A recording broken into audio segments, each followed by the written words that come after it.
साथियों, आप सभी का विजय आपके प्लेटफॉर्म पर स्वागत है। इस वीडियो में हम लोग कुछ महत्वपूर्ण करंट अफेयर को देखेंगे तथा उनसे संबंधित महत्वपूर्ण बिंदुओं की विस्तार से चर्चा करेंगे। तो चर्चा को प्रारंभ करते हैं। सबसे पहले हम लोग बात करेंगे नासा के मंगल मिशन के बारे में, जिसका नाम है परसिवरेंस। इसके बारे में बात करने से पहले यह चीज़ ध्यान रखिएगा कि आपकी मुख्य परीक्षा का जो प्रश्न पत्र नंबर 3 है, जिसके तहत टॉपिक दिया गया है सूचना प्रौद्योगिकी, अंतरिक्ष, computer robotics, nano technology, biotechnology और बौद्धिक संपदा अधिकारों संबंधित विषयों के संबंध में जागरूकता। तो इसके तहत यह जो नासा का मंगल मिशन है, यह टॉपिक कवर हो जाएगा। अब संदर्भ की बात कर लेते हैं। तो हाल ही में national aeronautics and space administration अर्थात नासा द्वारा यूनाइटेड लॉन्च अलायंस के शक्तिशाली रॉकेट एटलस 5 से मंगल 2020, जिसका नाम रखा गया है परसिवरेंस, इस रोवर को प्रक्षेपित किया गया है तथा इस मिशन को फ्लोरिडा के केप केनावेरल एयर फोर्स स्टेशन से लॉन्च किया गया है तथा यह जो मिशन है मंगल का, यह यूएई संयुक्त अरब अमीरात के पहले मंगल मिशन, जिसका नाम होप है, तथा चीन के तियानवेन प्रथम अंतरिक्षयान के बाद इस महीने अर्थात जुलाई महीने में मंगल ग्रह के लिए यह तीसरा अभियान है। तो याद रखिएगा, होप या तियानवेन 1 ये सब क्या है, ये मंगल के लिए भेजे गए मिशन है। या परसिवरेंस क्या है, ये मंगल के लिए भेजा गया मिशन है। अब परसिवरेंस जो मिशन है, इसके बारे में कुछ महत्वपूर्ण तथ्यों को देख लेते हैं। तो ये जो परसिवरेंस रोवर है, यह मंगल की सतह पर 18 फरवरी 2021 को उतरेगा तथा इस मिशन को कम से कम एक मंगल वर्ष तक जारी रखने की योजना है। एक मंगल वर्ष जो कि पृथ्वी पर लगभग 687 दिनों की अवधि के बराबर होता है। मतलब मंगल पर एक वर्ष कितने दिनों का है, यदि पृथ्वी से कंपेयर करेंगे तो 687 दिनों का, जबकि पृथ्वी पर कितने दिनों का होता है, 365 दिनों का होता है। अब वहाँ पर मंगल वर्ष जो है इतना लंबा क्यों होता है, क्योंकि मंगल की जो डिस्टेंस है सूर्य से, या सूर्य की परिक्रमा करने में उसको अधिक समय लगता है, क्योंकि सूर्य से उसकी दूरी जो है पृथ्वी के कंपेयर में ज़्यादा है। अब ये जो रोवर है उतरेगा कहाँ पर, मंगल ग्रह पे। तो जो लैंडिंग साइट है उसका नाम क्या है, जेजरो क्रेटर रखा गया है। ठीक है, उस क्रेटर का नाम जहाँ पे ये उतरेगा उसका नाम क्या है, जेजरो क्रेटर है। और परसिवरेंस रोवर को मिशन के उद्देश्यों की प्राप्ति के लिए 7 उपकरणों से लैस किया गया है। इसमें मतलब विभिन्न उस उपयोग के लिए 7 उपकरणों को लगाया गया है। अब मिशन के महत्व के बारे में बात कर लेते हैं। तो परसिवरेंस रोवर में मोक्सी मतलब मार्स ऑक्सीजन एश्योर एक्सपेरिमेंट नामक एक विशेष उपकरण लगा है, जो मंगल ग्रह पर पहली बार कार्बन डाइऑक्साइड समृद्ध वातावरण से, मतलब चूंकि वहाँ के वातावरण में कार्बन डाइऑक्साइड की अधिकता है, तो वहाँ के वातावरण जो कार्बन डाइऑक्साइड है उसका उपयोग करके आणविक ऑक्सीजन का निर्माण करेगा, जिससे आगे चल करके जल बनाया जा सके। तथा ये जो ISRU है, इसका पूरा नाम क्या है, इसका पूरा नाम है इन शूटू रिसोर्स यूटिलाइजेशन, अर्थात स्वस्थानिक संसाधनों का उपयोग, मतलब वहाँ पर जो संसाधन है उन्हीं का इस्तेमाल करना। तथा इस मिशन पर एक हेलीकॉप्टर जिसका नाम है इनजेनिटिव, तो इस हेलीकॉप्टर का नाम याद रखिएगा, यह पूछा जा सकता है। तो इस मिशन पर एक हेलीकॉप्टर जिसका नाम है इनजेनिटिव को भेजा गया और यह मंगल ग्रह पर उड़ान भरने वाला पहला हेलीकॉप्टर होगा तथा यह मंगल ग्रह की सतह से पृथ्वी पर परिष्कृत प्रयोगशालाओं अर्थात सॉफ्टिकेटेड लेबोरेटरीज में विश्लेषण हेतु चट्टानों के नमूने लाने के लिए पहला योजनाबद्ध कदम है। और इसका उद्देश्य जो है वह ग्रह पर अर्थात मंगल ग्रह पर जैव उपस्थिति की खोज करना है। अब ये जो मिशन है, इसके प्रमुख उद्देश्यों की बात करें तो इस मिशन के प्रमुख उद्देश्यों में शामिल है प्राचीन माइक्रोबियल जीवन के खगोलीय साक्ष्यों की खोज करना तथा पृथ्वी पर वापसी के लिए मंगल ग्रह की सतह से चट्टानों तथा धूल के नमूनों को एकत्र करना। इसके अलावा एक प्रयोगात्मक हेलीकॉप्टर इनजेनिटिव को वहां पर उतारना। इसके अलावा मंगल ग्रह की जलवायु और भूविज्ञान का अध्ययन करना तथा भविष्य के मंगल अभियानों हेतु प्रौद्योगिकी अर्थात टेक्नोलॉजी का प्रदर्शन करना कि जो हमारी अभी की टेक्नोलॉजी है वो कितनी कारगर है। अब थोड़ा सा बात कर लेते हैं कि मंगल ग्रह संबंधी इतनी अभिरुचि क्यों है, मतलब इतनी हमारी जो है जितने भी हम मिशन हैं मंगल ग्रह पे इतने सारे मिशन क्यों भेज रहे हैं, आखिर अभिरुचि का कारण क्या है। तो इसके बारे में बात करने से पहले मंगल ग्रह के बारे में कुछ जानकारी देख लेते हैं। तो मंगल ग्रह जिसे मार्स भी कहते हैं, यूनानी धार्मिक कथाओं के अनुसार मंगल जो है युद्ध के देवता को कहते हैं। मंगल के 2 उपग्रह हैं जिनके नाम है फबोश और डीमोस। क्या नाम है, फोबोस और डीमोस। वास्तव में ये जो दोनों नाम हैं, ये यूनानी कथाओं के अनुसार युद्ध के जो देवता मंगल हैं, उनके रथ में जो 2 काले घोड़े जुड़े हुए हैं, उन काले घोड़ों का ही नाम क्या है, फोबोस और डेमोस है। तो इन्हीं घोड़ों के नाम पे जो यूनानी युद्ध के देवता हैं, उनके जो रथ में जो 2 घोड़े लगे हुए हैं, उनके ही नाम पर मंगल के 2 उपग्रहों के नाम रखे गए हैं, फोबोस और डिमोस। तथा मंगल जो है सूर्य का चक्कर अति दीर्घ वृत्तीय परिपथ द्वारा लगाता है, जिस कारण मंगल की पृथ्वी से निकटतम जो डिस्टेंस होती है कितनी होती है, 5,50,00,000 किलोमीटर होती है, जबकि अधिकतम दूरी पृथ्वी से कितनी होती है, वो होती है 40 करोड़ किलोमीटर पाई जाती है। तथा मंगल का जो व्यास है वो कितना है, 6,794 किलोमीटर, जबकि पृथ्वी का व्यास कितना है, 12,750 किलोमीटर, मतलब पृथ्वी के व्यास का लगभग आधा है। तथा मंगल के वायुमंडल में मुख्य रूप से कार्बन डाइऑक्साइड, आर्गन, नाइट्रोजन आदि गैसें पाई जाती हैं। अब देख लेते हैं कि अभिरुचि के कारण क्या है। तो मंगल ग्रह जो है पृथ्वी के निकट स्थित है, लगभग 200 मिलियन किलोमीटर दूर, और यह एक ऐसा ग्रह है जिस पर मनुष्य घूमने अथवा लंबी अवधि तक ठहरने की आकांक्षा कर सकता है। तथा मंगल पर अतीत काल में बहता हुआ पानी तथा वातावरण और जीवन होने का अनुमान व्यक्त किया जाता रहा है। इसके साथ ही निकट अवधि में जो ये अभिरुचि बढ़ी है, वो क्यों बढ़ी है कि मंगल ग्रह संबंधी अभिरुचि में वृद्धि का एक कारण है एलन मास्क द्वारा मंगल ग्रह की व्यावसायिक यात्रा की जो उन्होंने योजना प्रस्तुत की है। अब मंगल के लिए जो मिशन भेजे जा रहे हैं, इनकी थोड़ी सी बैकग्राउंड देख लेते हैं कि यह कब से प्रारंभ होता है। तो नासा वर्ष 1997 में मार्स पाथफाइंडर मिशन के आरंभ से मंगल ग्रह पर रोवर्स भेज रहा है। तथा इस मिशन के सफलता के बाद नासा ने साक्ष्य खोजने हेतु मंगल कार्यक्रम जारी रखने का निर्णय लिया, और इसके बाद दूसरी बार नासा ने वर्ष 2003 में मंगल पर जुड़वा रोवर्स, जिनके नाम थे स्पिरिट तथा अपॉर्चुनिटी, इनको भेजा। इसके बाद नासा ने तीसरी बार वर्ष 2012 में क्यूरियोसिटी नामक रोवर भेजा था। ठीक है, तो इस प्रकार से कहीं पे पूछ ले कि स्पिरिट, अपॉर्चुनिटी या क्यूरियोसिटी और अभी परसिवरेंस, ये क्या हैं, तो ये नासा के द्वारा मंगल ग्रह पे भेजे गए रोवर्स हैं। आगे चलते हैं। आगे चलने से पहले एक तथ्य यहाँ पर और याद रखिएगा, जैसे कभी आपसे पूछ लिया जाए किसी परीक्षा में कि सांझ का तारा या पृथ्वी की जुड़वा बहन, सांझ का तारा या इवनिंग स्टार कहते हैं, या पृथ्वी की जुड़वा बहन या प्रेशर कुकर ग्रह, ये नामकरण किसके लिए किया जाता है या नाम किसके इस्तेमाल किया जाता है, तो यह जो है शुक्र ग्रह के लिए इस्तेमाल किया जाता है। अब आगे चलते हैं, आगे बात करते हैं एरियल सीडिंग के बारे में, या हिंदी में कहें तो हवाई बीजारोपण। तो इसके बारे में बात करने से पहले याद रखिएगा कि यह जो टॉपिक है आपका जीएस के प्रश्न पत्र नंबर 3 के तहत संरक्षण, पर्यावरण प्रदूषण और क्षरण पर्यावरण प्रभाव का आकलन इसके अंतर्गत कवर हो जाएगा। अब संदर्भ क्या है, तो हरियाणा वन विभाग द्वारा प्रायोगिक रूप से राज्य भर में हवाई बीजारोपण एरियल सीडिंग आरंभ किया गया। तो यही फैक्ट रखिएगा कि भी हाल ही में किस राज्य के द्वारा प्रायोगिक रूप से या पायलट प्रोजेक्ट के रूप में हवाई बीजारोपण आरंभ किया गया है, तो हरियाणा के द्वारा। इस तकनीक से अरावली के दुर्गम क्षेत्रों में भी वृक्षारोपण किया जा सकेगा, तथा यह प्रायोगिक परियोजना जो पायलट प्रोजेक्ट है, इस तकनीक तथा बीज प्रकीर्णन क्रियाविधि की प्रभावशीलता को निर्धारित करने में भी मदद करेगी। इससे हमें पता चलेगा कि ये कितना ज़्यादा कारगर विधि है। अब हवाई बीजारोपण क्या होता है या एरियल सीडिंग क्या होती है, इसको थोड़ा समझ लेते हैं। तो हवाई बीजारोपण या एरियल सीडिंग वृक्षारोपण की एक तकनीक है जिसमें मिट्टी, खाद और अन्य आवश्यक तत्वों के मिश्रण से ढके हुए बीजों को गोले बना करके हवाई जहाज, हेलीकॉप्टर या ड्रोन आदि उपकरणों का उपयोग करके जमीन पर छिड़काव किया जाता है। तो याद रखिएगा, इससे वृक्षारोपण में भी इस्तेमाल होता है, और इसका हवाई बीजारोपण का इस्तेमाल कृषि में बीजों को रोपने के लिए भी किया जा सकता है।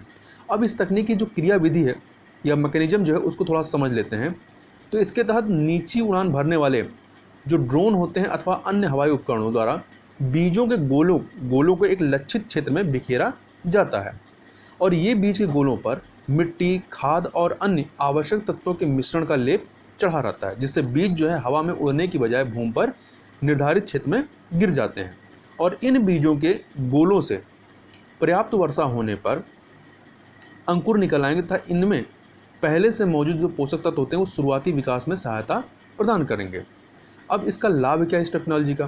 तो इसका लाभ यह है कि खाड़ी ढलान वाले या खंडित मार्ग रहित दुर्गम क्षेत्रों में पारंपरिक वृक्षारोपण जो होता है वो अत्यधिक कठिन हो जाता है।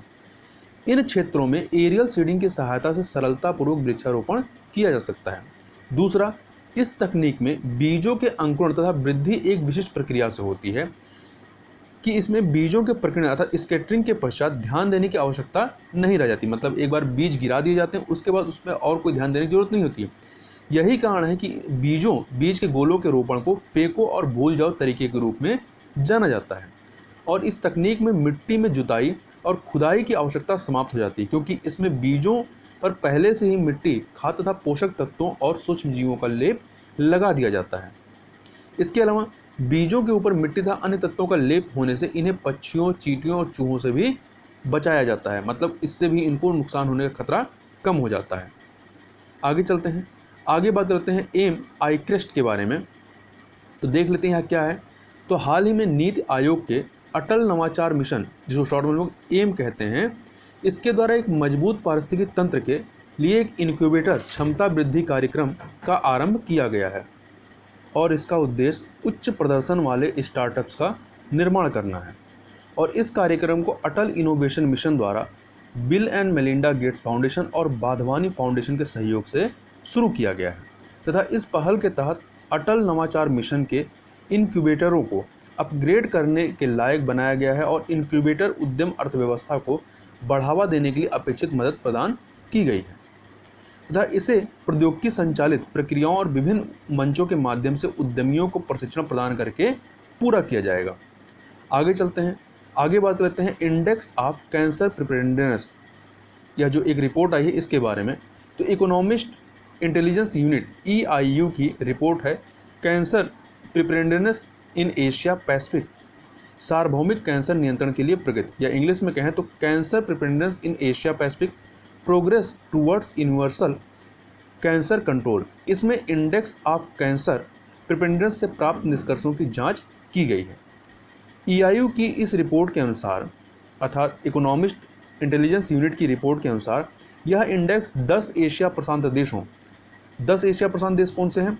ऑस्ट्रेलिया, चीन, Bharat, Indonesia, Japan, Malaysia, Philippines, दक्षिण कोरिया, थाईलैंड एवं वियतनाम के सामने कैंसर की चुनौती की जटिलताओं का वर्णन करता है। और दवा कंपनी रोशे द्वारा प्रायोजित यह रिपोर्ट 10 देशों में कैंसर से निपटने की तैयारी एवं इसकी जटिलताओं की जांच करती है तथा इस रिपोर्ट के अनुसार 10 एशिया प्रशांत देशों में कैंसर से निपटने की तैयारी के आधार पर भारत को 8वीं रैंक दी गई है और कैंसर से निपटने की तैयारी के आधार पर भारत को 100 में से 51.6 अंक दिए गए हैं, जो कि औसत क्षेत्रीय स्कोर, जो एशिया पैसिफिक रीजन का जो औसत क्षेत्रीय स्कोर है 66.5, इससे काफ़ी कम है। अब यदि इस इंडेक्स में देखें कि सबसे अधिक अच्छी व्यवस्था किसकी है, कैंसर से निपटने की तैयारी सबसे अच्छी किसकी है, तो पहले नंबर पे है आपका ऑस्ट्रेलिया, जिसको 100 में से 92.4 अंक मिले हैं।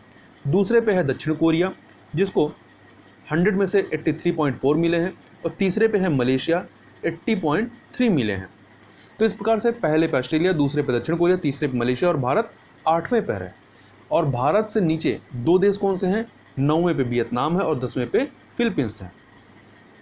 इसके साथ ही रिपोर्ट में यह भी कहा गया है कि इंडेक्स में सभी 3 जो स्तंभ या जो 3 पिलर हैं, कौन से 3 पिलर? पहला है नीति एवं नियोजन, दूसरा है देखभाल, सेवाएं एवं स्वास्थ्य प्रणाली, तीसरा है शासन। इन तीनों स्तंभों में भारत ने औसत से कम स्कोर को दर्ज किया है तथा यदि पिछले बार जो रिपोर्ट आई थी उस रिपोर्ट को देखें तो वर्ष 2019 में EIU इकोनॉमिस्ट इंटेलिजेंस यूनिट द्वारा जारी इंडेक्स ऑफ कैंसर प्रिपेयर्डनेस के 28 वैश्विक देशों में से भारत का स्थान 19वां था। तो वहाँ 28 वैश्विक देशों में से भारत की रैंकिंग देखी गई थी तो 19वां था और इस बार 10 एशिया पैसिफिक रीजन जो के देश हैं उनमें से 8वें नंबर पर है। अब थोड़ी चर्चा the economist intelligence unit EIU की कर लेते हैं। तो यह unit company the economist group का शोध एवं विश्लेषण प्रभाग है अर्थात डिपार्टमेंट है। इसे वर्ष 1946 में बनाया गया था और इसका प्रमुख कार्य क्या है? पूर्वानुमान एवं सलाहकारी सेवाएं प्रदान करना। और इसका मुख्यालय कहाँ है? तो इसका मुख्यालय आपका लंदन में है। इसके ये जो संस्था है ये तो एक रिपोर्ट आपकी इंडेक्स ऑफ कैंसर प्रिवेंटेंस निकालती है, इसके अलावा एक रिपोर्ट इसके द्वारा और जारी किया जाता है जिसका नाम है ग्लोबल लिवेबिलिटी इंडेक्स, जिसमें यह बताया जाता है कि कौन सा शहर जो है रहने के लिए सबसे ज़्यादा सुविधा संपन्न या सबसे ज़्यादा सही है। आगे चलते हैं, आगे बात करते हैं शिशु निमोनिया के निवारण हेतु पहले स्वदेश निर्मित टीके को अभी स्वीकृति दी गई है, तो इसी के बारे में हम लोग यहाँ पर चर्चा करेंगे। तो यह जो आपका टॉपिक है यह स्वास्थ्य से संबंधित है, तो यह आपके मुख्य परीक्षा के प्रश्न पत्र नंबर 2 के तहत, जो जीएस का प्रश्न पत्र 2 है, उसके तहत एक टॉपिक दिया गया स्वास्थ्य शिक्षा मानव संसाधनों से संबंधित सामाजिक क्षेत्र सेवाओं के विकास और प्रबंधन से संबंधित विषय, इसके तहत यह कवर हो जाएगा। अब संदर्भ की बात कर लेते हैं, तो भारतीय औषधि महानियंत्रक या जिसको इंग्लिश में कहते हैं drug controller general of India DCGI ने पहली बार पूरी तरह से स्वदेशी तरीके से विकसित नीमोकोकल पॉलीसेकेराइड कंजुगेट टीके को बाजार में बेचने को मंजूरी दे दी है। ये जो वैक्सीन है इसको बेचने की मंजूरी दी है। यह टीका जो है Messrs Serum Institute of India Private Limited Pune द्वारा विकसित किया गया है और यह टीका शिशुओं में स्ट्रेप्टोकोकस निमोनिया के कारण होने वाले रोग और निमोनिया के खिलाफ सक्रिय टीकाकरण अभियान के लिए उपयोग किया जाता है। अब बात कर लेते हैं कि निमोनिया किस प्रकार फैलता है। निमोनिया जो है यह बैक्टीरिया, वायरस तथा कवक आदि संक्रामक एजेंटों के माध्यम से फैलता है। तो याद रखिएगा कि ऐसा नहीं कि निमोनिया केवल बैक्टीरिया की वजह से फैलता है। निमोनिया बैक्टीरिया, वायरस तथा कवक इस जैसे जो भी संक्रामक एजेंट हैं उनके माध्यम से फैलता है। बच्चों में बैक्टीरिया जनित निमोनिया का सबसे आम कारण जो है वो स्ट्रेप्टोकोकस निमोनिया होता है, जिसकी वैक्सीन अभी बेचने के लिए DCGI ने अनुमति दी है, तथा Haemophilus influenza type B bacteria जनित निमोनिया का दूसरा सामान्य कारण है, तथा रेस्पिरेटरी सिंक्राइटल वायरस ये निमोनिया का सबसे आम वायरल कारण है। तो ये वायरस की वजह से होने वाला निमोनिया का प्रकार है, तथा जो व्यक्ति निमोनिया से संक्रमित होता है उसमें दिक्कत क्या होती है, तो संक्रमित व्यक्ति के फेफड़े जो होते हैं या वायुकोश जो होते हैं इसमें द्रव्य तथा मवाद के जमा हो जाने के कारण जो सांस लेने की प्रक्रिया होती है वो अवरुद्ध हो जाती है, जिससे व्यक्ति को सांस लेना कठिन हो जाता है। अब संक्रमण के लक्षण की बात कर लेते हैं कि निमोनिया के लक्षण क्या होते हैं। तो इसके लक्षणों में तेज बुखार तथा ठंड लगना, कफ के साथ खांसी, शारीरिक कमजोरी तथा अस्वस्थ होने की भावना, सांस लेने में तकलीफ तथा धड़कनों का बढ़ना आदि सम्मिलित होते हैं। अब इसका रोकथाम तथा उपचार कैसे होता है, तो निमोनिया के निवारक उपायों में स्वच्छता तथा निमोनिया कारक जीवाणुओं के लिए प्रतिरोधी टीकाकरण को सम्मिलित किया जाता है। मतलब इन उपायों को करेंगे तो आप निमोनिया से ग्रसित ही नहीं होंगे। किसी बच्चे को निमोनिया से बचाने के लिए यदि निमोनिया से ग्रसित हो गया तो उसको बचाने के लिए तत्काल उपचार की आवश्यकता होती है, जिसमें सामान्यतः एंटीबायोटिक दवाओं का प्रयोग किया जाता है और इसके लिए औसतन 5 से 7 दिनों तक उपचार चलता है। थोड़ा सा drug control general of India के बारे में देखें तो DCGI, तो यह जो होता है यह भारतीय दवा नियामक संस्था जिसका नाम है केंद्रीय दवा मानक नियंत्रण संगठन, या इंग्लिश में कहें तो Central Drugs Standard Control Organisation CDSCO का प्रमुख होता है। और यह जो संगठन किसके अंतर्गत आती है, स्वास्थ्य एवं परिवार कल्याण मंत्रालय के अंतर्गत कार्य करती है। आगे चलते हैं, आगे बात करते हैं कैलेडोनोटस भास्करी के बारे में। तो देख लेते हैं क्या है। तो हाल ही में क्रोशियाई एवं जर्मन शोधकर्ताओं ने श्रीलंका के वर्षावनों या जो रेन फॉरेस्ट हैं वहाँ से टविंग हॉपर की एक नई प्रजाति जिसका नाम रखा गया है क्लेडोनोटस भास्करी, इसकी खोज की गई है। अब इससे संबंधित महत्वपूर्ण तथ्यों को देख लें तो टविंग हॉपर की इस नई प्रजाति क्लेडोनोटस भास्करी का नामकरण जो है वो केरल वन अनुसंधान संस्थान के एक युवा संरक्षण जीव विज्ञानी एवं टिड्डी विशेषज्ञ जिनका नाम है धनेश भास्कर, इनके नाम पर रखा गया है। तथा पिछले 116 वर्षों में खोजी जाने वाली यह पहली नई टविंग हॉपर प्रजाति है या क्लेडोनोटस है, और इस नई प्रजाति को श्रीलंका के सिंह राजा वर्षावन या सिंह राजा जो रेन फॉरेस्ट है वहाँ पर खोजा गया है। आगे चलते हैं, आगे बात करते हैं मैंड्रिन भाषा के बारे में। तो यह जो मैंड्रिन भाषा यह चीनी मुख्य भूमि मतलब जो चीन है वहाँ तथा उसके अलावा ताइवान में सरकारी तथा शिक्षा की भाषा है, जबकि हांगकांग और मकाऊ प्रांतों में मैंड्रिन भाषा के स्थान पर वहाँ की स्थानीय बोली कैटोनीज का अधिक उपयोग किया जाता है। इसके अलावा जो मैंड्रिन भाषा है ये संयुक्त राष्ट्र संघ की जो 6 आधिकारिक भाषाएं हैं उनमें से भी एक के रूप में शामिल है। अब प्रश्न उठता है कि हम इसकी चर्चा कर क्यों रहे हैं, आखिर कॉन्टेक्स्ट क्या है। तो कॉन्टेक्स्ट यह है कि राष्ट्रीय शिक्षा नीति 2020 में शैक्षणिक पाठ्यक्रम से मैंडरिन भाषा को विदेशी भाषाओं की श्रेणी से हटा दिया गया है, इस वजह से यह चर्चा में आए थे। आगे बात कर लेते हैं electronic vaccine intelligence network EVIN के बारे में। तो EVIN जो है ये 32 राज्यों और केंद्र शासित प्रदेशों तक पहुंच चुका है और शीघ्र ही यह शेष राज्यों एवं केंद्र शासित प्रदेशों अंडमान निकोबार द्वीप समूह, चंडीगढ़, लद्दाख और सिक्किम में भी पहुंच जाएगा। अब ये EVIN electronic vaccine intelligence network के बारे में थोड़ी जानकारी देख लेते हैं। तो यह एक नवीन तकनीकी समाधान है जिसका उद्देश्य देश भर में टीकाकरण आपूर्ति श्रृंखला प्रणालियों को मजबूत करना है। जो वैक्सीन का जो सप्लाई होना है उस श्रृंखला को या वो जो चेन है उसको मजबूत करना है।